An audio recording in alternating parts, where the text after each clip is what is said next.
Assalamu alaikum. My name is Roda Khalifa al-Mannai and my colleague Roda Jasmine Maraghi. We are from Al-Arkam Academy School, grade 10. Welcome all. We are honored by your presence. We are here to present our research towards the development of next-generation photovoltaic technologies based on the principle carbon-based monolithic perovskite solar cells. Let's start with the research problem. As we know, the most important problem that the world is facing today is global warming and pollution. Both of them produced by burning fossil fuels, and they have negative effects on our environment. That oil produces harmful energies for the environment, toxic gases and harmful chemical residues that have a negative impact on air, water and living organisms. To fabricate our cell, we use different materials. These materials required zinc dust, ITO electrode, HCl, acetone, electrocarbon paste, zirconium oxide, perovskite and titanium dioxide.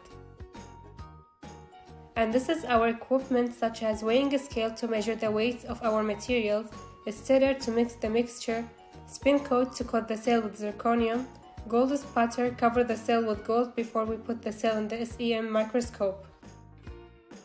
In order to fabricate our cell, we followed several steps. Step 1 is etching, where we used zinc dust and hydrochloric acid to separate the cathode and the anode, and to see the difference between the normal glass and the side of the glass where we will insert the layers.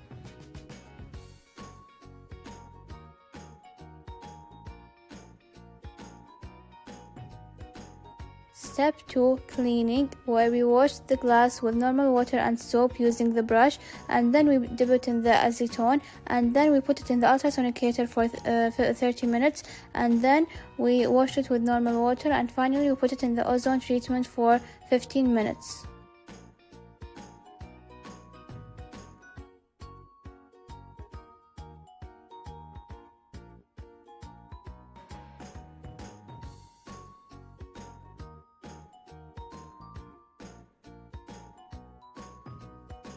Step 3 is compact titanium dioxide deposition, where we use the spray gun technique. Before spraying the compact titanium dioxide, we tested the spray gun using ethanol. Then we heated the substrate for 30 minutes at 450 degrees Celsius.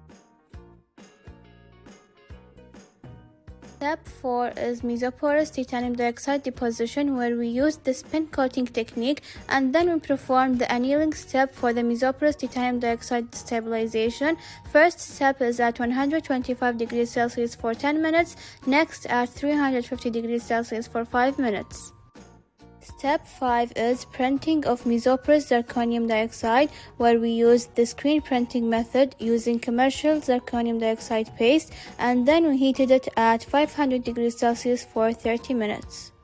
Step 6 is preparation of top carbon electrode, where we also use the screen printing method using commercial electrocarbon paste, and then we heated it at 450 degrees Celsius for 30 minutes. Step 7 and the final step is the deposition of perovskite, where we use the environmentally controlled chamber. For building the perovskite crystals, we perform the annealing for 50 minutes at 70 degrees Celsius.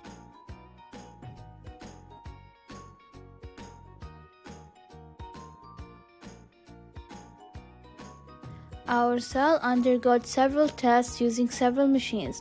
The first machine is the atomic force microscopy, which shows us the surface morphology, and especially the surface roughness, and the 3D image of the sample. The maximum height in this machine is 500 micrometers, and our cell reached 250 micrometers, which proves that our cell is not very rough or very smooth. The second machine is the scanning electron microscopy. It shows us the surface morphology also, but this machine shows us the cross-section of the cell. As shown in the picture, the first thick layer is the carbon, and then the mesoporous zirconium oxide, and then the mesoporous titanium dioxide, but the compact titanium dioxide is very thin, so this machine couldn't show it. The third machine is the differential scanning calorimetry, which shows us the stability depending on the temperature. This machine shows us that our cell have a high melting point. The fourth machine is the thermographimetric analysis, which shows us if our cell decomposed or not. depending on the temperature. Our cell, as shown in the graph, didn't decompose, which is a good thing. The fifth machine is the X-ray diffraction, which shows us a lot of information about our materials. It can show us whether our materials is crystalline or not. The last machine is the JV curves, which can tell us about the efficiency of the cell, and it shows the relationship between the voltage and the current. When the